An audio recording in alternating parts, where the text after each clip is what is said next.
But make no mistake, if you are looking for permission, I am not giving you permission. I will never give you permission to do steroids.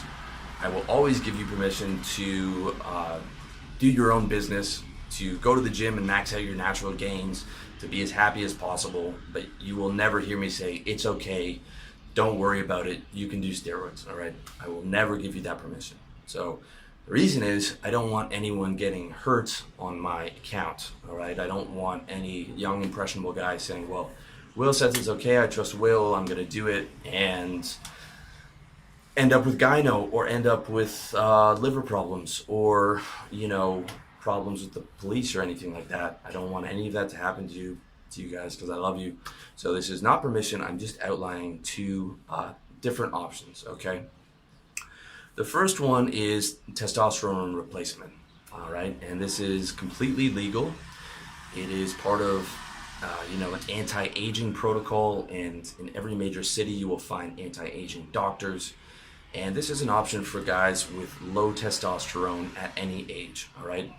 So if you are cruising into your mid-30s like I am, or over 40, chances are your testosterone is going to be a fair bit lower than when you were 18. I think it starts in your late 20s where you lose something like 1% a year of your testosterone.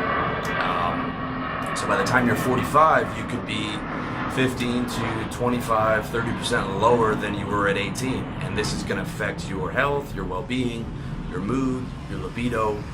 And for guys who have low testosterone replacement under doctor supervision where you're getting all the blood work done is a legitimate option.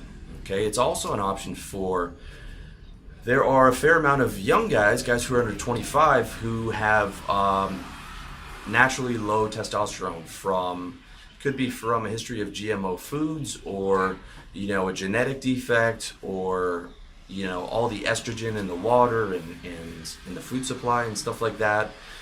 There are a fair amount of guys who have naturally low testosterone at a young age, and something you'll be able to tell if you're working out really hard and really killing yourself in the gym, you can't put on muscle. If you have a naturally low libido, if you feel really sluggish, then even if you're a young guy, you might want to get yourself checked with a doctor, and if your test is low, think about testosterone replacement therapy, okay? Now, for TRT, the standard dose is about 150 to 180 milligrams per week, all right?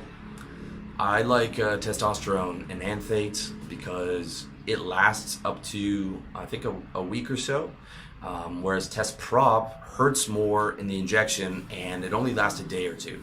So if you miss a shot, you feel noticeably more sluggish, whereas with Testy, you can miss a shot and it's not a big deal.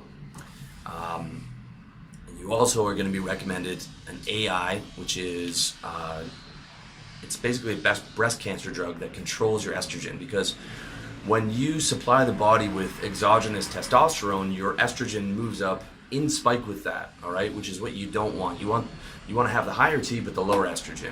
With the estrogen comes bloating, comes mood swings, and if it gets too high, it comes gyno, which is lumps under your breast or something along those lines, which is not good, all right? With that said, you got to make sure that you go to a good doctor, because there's a lot of doctors that I've heard prescribing guys something like 80 milligrams a week or 100 milligrams every 2 weeks because they don't want to get sued, or they're very conservative, or they don't understand testosterone replacement. You want to go to the leading edge, cutting edge guy who's going to give you 150 to 180 milligrams, because 80 to 100 milligrams, once a week or once every 2 weeks is not going to help you. In fact, it probably will put your testosterone at lower levels than they were naturally, all right? And the doctor, if he doesn't know what he's doing, he'll say, okay, you're fine, you're within the normal range. But the normal range is a very broad definition.